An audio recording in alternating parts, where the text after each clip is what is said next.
Hi everyone, it's Mike here with Curated Horology, and I know I just shared my first video a couple minutes ago, sort of introducing myself and this watch channel, a little bit of my collecting journey so far, and I'm excited to be here, excited to be sort of sharing my story and my love for watches with all of you, and hopefully learning from all of you as well. And I'm posting a second video so quickly after the first one because I have a little bit of an unboxing video to do. Anyone who has dabbled in the micro brand space, I'm sure you've heard of Brew watches, and I've been checking them out for a long time. I like micro brands. I don't have many micro brands. I usually kind of watch from the sidelines and see what these small companies and these brands are doing. You know, maybe I'll see them at a trade show or in a watch meetup group or something, and you know, it kind of takes me about 2 or 3 years, in my observation thus far, about 2 years or so of you know, just observing from the sidelines and you know, not making an impulse decision or impulse purchase before I pull the trigger. So I believe I only have one micro brand thus far anyhow. I have the Notice collaboration with Watch Crunch. I don't think I have. Well, I'll get into that in a future video. But I think I only have one micro brand thus far. And today I have my second ever micro brand watch. So I've been looking at Brew watches for quite a while now. I'm a big coffee fan, so it was very curious to me when I first heard about them. They have a a timer to count down your espresso, how long your espresso is brewing for, and it was just the whole concept was neat to me. It was something different, but I don't know. I just never moved forward and actually purchased one. So today that all changes. Now I removed it from the packing box, but you know, haven't unraveled it from the paper yet, nor have I opened the box. So you're going to get my real and authentic reaction. Sorry, I'm just swiping something away. I'm recording on my iPhone for those who can't tell from the quality here. Side note, I'm just a regular guy who's into watches, and you know, I'm not like a cinematic director here. I'm just looking to, you know, record some videos and see where it goes, and you know, who I can meet, other stories that I get to maybe learn about watches and your collecting journey. So don't expect any, you know, high quality production value, at least not in the near future. Anyhow, back to the unveiling. So this will be my real authentic you know, thoughts as I unbox this watch. My first ever Brew watch. This is the Brew Metric.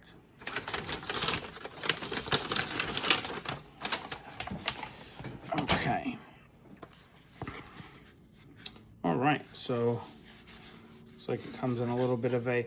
So this is neat to me because as I understand the gentleman, his name is escaping me at the minute, but the gentleman who founded Brew Watch Company is, as I understand, an industrial designer, and so you know, the box, it looks. I mean, I've purchased coffee beans that come in a similar looking box to this, and you know, I guess it fits with that whole design aesthetic. So let's see. The first thing here, this gives away what it is. So as I mentioned, I've been looking at Brew for a while here. One of the reasons I've never purchased, Jonathan Ferrer, that's his name, the founder of Brew. and then you have a little blurb about Teddy Baldassar. I'm a big fan of Teddy's. I've been watching his videos for a while. He was kind of instrumental for me as I, relaunched my love and hobby of watches back in 2023. For anyone who watched my first video, I've been into watches for about 15 years now, but I really dove in headfirst at the beginning of 2023, so almost 3 years ago. Just kind of flipping through this, kind of talks about a little bit of the design. I watched the video 2 days ago or so that Teddy and Brew put out on this watch, but I've been looking at Brew watches for a while now, and I never pulled the trigger because nothing. While I thought the watches were neat, the Brew metric really didn't speak to me. I'm not really a loud person. While I think the Rolex Milgauss is a really, really cool watch, I just don't see myself ever buying and wearing one, with the orange second hand and, the green on the dial. I'm kind of more of a, lower key watch collector. I don't like shouty, colors or anything, which the metric has a little bit of. So when this collaboration came out, not only do I like collaborations, make sure there's nothing else in the box. Not only do I like collaborations, but as I mentioned, I'm a fan of Teddy's, and this was it just looked like a much more, dare I say, mature watch compared to the traditional Brew metric. So that's why I decided to move forward and get this. So you see the Brew and Teddy, collaboration on the box here. So far, pretty standard stuff. Okay, this is a little bit of a neat box that I haven't yet encountered. I guess it flips open. Okay, so you guys are gonna get to see the watch before I do in all of its glory here. So let's see what we're dealing with. The box is pretty cool, I will say that. And right away, I can say that the watch feels a little more substantial than I was expecting. Being a quartz watch, I thought it was going to be, not what it is. It's got some weight to it. It's actually a little thicker than I anticipated. I believe in the video, they said it was something like 10 and a half millimeters or something thickness. Something in that range.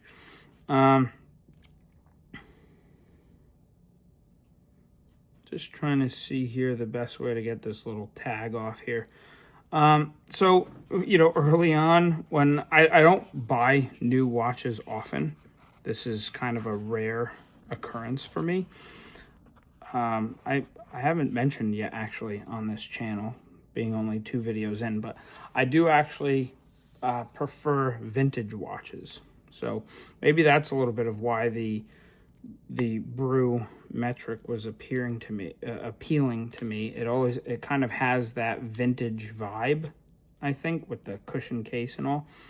But so in the very few new watches that I have purchased, I'm typically known for just taking the bracelet right off, throwing the watch on a strap, and then just leaving the bracelet with all of the plastic and stuff on it. But it was actually that Notice Sector watch, the Notice and Watch Crunch collaboration, that someone on the Watch Crunch forum had told me that Notice watches, their bracelets are rather incredible. So I immediately tried to put the bracelet back on the watch, and I tried it on, and indeed the bracelet on that watch is rather incredible. So I've kind of been wearing bracelets a little bit more,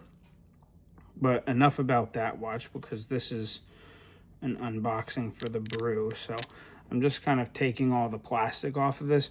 By the way, wrist check, this is a Tissot C-Star 1000 quartz. So, but I'll talk about this and the story behind this one in a future video. So take that off here and then continue plugging on through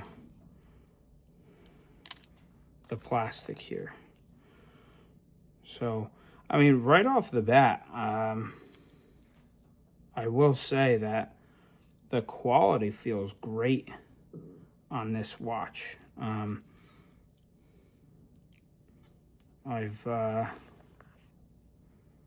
Again, I don't have a ton of experience with micro brands, but some of the ones that I have handled in person, you know, they just feel cheap. They feel less substantial.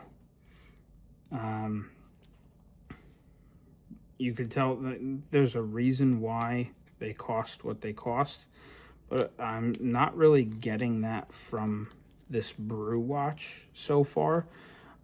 Seems to be nicely built. Like I said, it has some weight to it. So one more plastic sheet left. Just bear with me while I peel this off the bracelet, and then I'll try this thing on and see what's what. So here's the watch. I understand that these have a sapphire crystal, which is neat.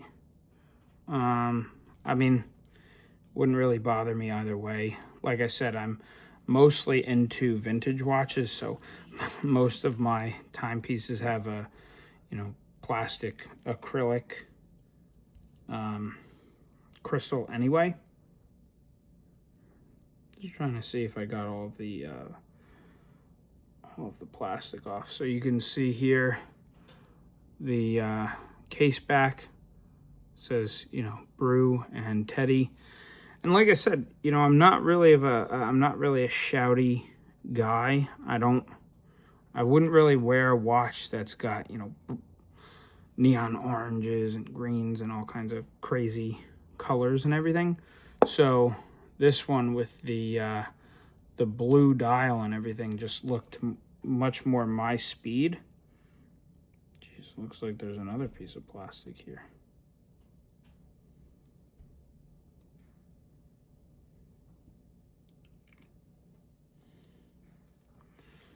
Is that it? Is that everything? No, there's more. I'll worry about it later. But, all right, let's see how it feels on the wrist. Okay, definitely gonna have to adjust it. Take a couple links out. One of the things with bracelets like this that I'm always curious about is it gonna pinch any hairs or anything? Moving it around like this, I've already had like a small pinch or two. Just being totally honest, you know, I'm not gonna sugarcoat anything. The bracelet's nice. I mean, for the price of this watch, it's a nice bracelet. Feels nicer than some Seikos that I've worn at this price range. It's not my favorite bracelet, I can say that. But yeah, like it's definitely pinching some hairs. So I may actually end up, and probably will end up, taking the bracelet off and putting it on a strap. Not gonna lie. Yeah, because I don't like when the bracelet pinches hairs like that. Let's see, make sure it's running. I'll play around with the functions and everything a little bit. But yeah, I mean, it's solid for the price of this watch. It's a neat piece. The detail is great. I mean, the brushing, everything looks quality made. Like I said, I believe it's got a sapphire crystal. So, I mean, it has everything you want. Yeah, I mean, I already just putting it up back on, it's pinching hairs. So this bracelet's going to come off. So far, the best bracelet that I've ever experienced with a micro brand watch is that Notice Sector bracelet. It's absolutely fantastic. This one I'm not crazy about. That's one of the first things I would say in review of this watch right off the bat. Funny enough, with all the popularity of the Tissot TRX, I haven't tried one of those either, but I would love to, because I hear those have a fantastic bracelet for the price of those. But yeah, if I had one fault so far with this watch, it would be the bracelet. Not crazy about this one.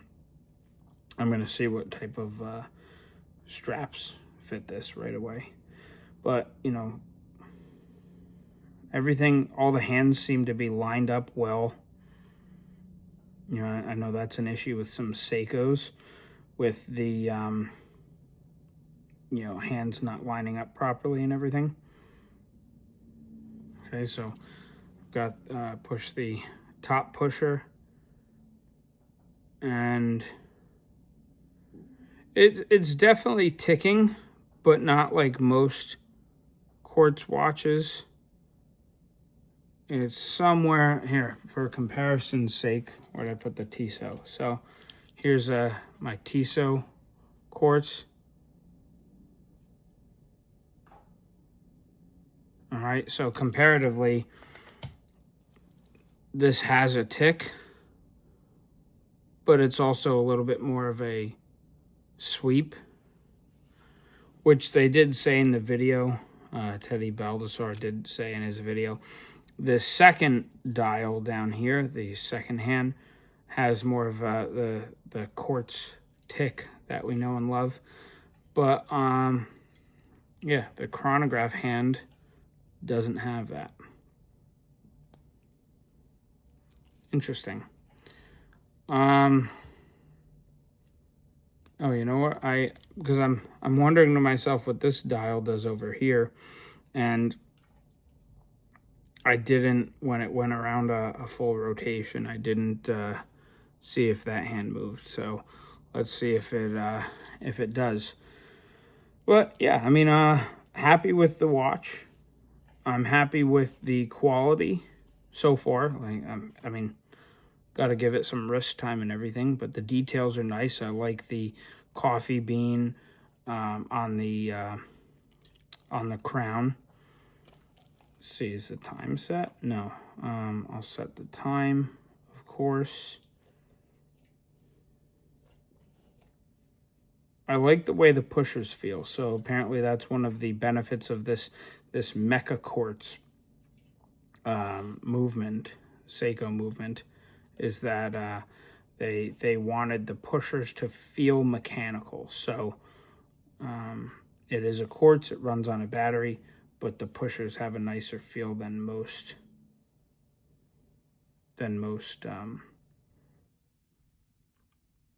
quartz pieces. Yeah, I'm gonna let this chronograph hand go a little bit. I believe that this dial here, sub-dial, just yeah, looks like it's just counting, how many minutes you have on your timer here. So that's a neat function. Well, I guess it's a chronograph. That's what a chronograph does. Let's see what the time is. Maybe I'll set this thing. One of the other benefits, which I mean, I could take it or leave it, but one of the design elements of this watch compared to a regular Brew metric is that they did not put a date window, which I believe on a standard metric, the date window's at the 4:30 position. This one does not have a date. From a style standpoint, I get it. However, I do actually use the date function. So, you know, I could take it or leave it. I wouldn't be disappointed if this had the date.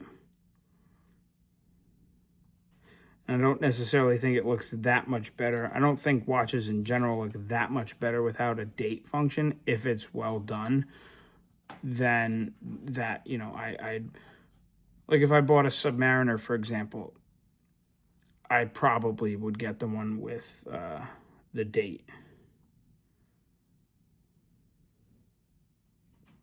By the way, I'm not a crazy Submariner fan, but that's a story for another day.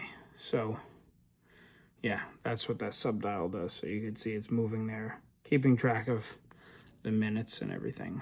So, interesting. Yeah, it's a nice watch.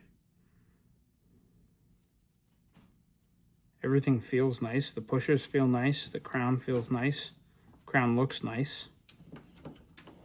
So, yeah, that's it. Brew metric, Teddy Baldassar collaboration. This video's gone long enough. I'm just going to be rambling from here on out, as I have been for the past probably 10 minutes or so. So, yeah, that's it. Nice box, nice presentation. I've never seen a box so far that kind of flips out like that. That's kind of neat. I'll figure out something to, you know, do with all this plastic here. But I like the box. I like the presentation, and I like the watch.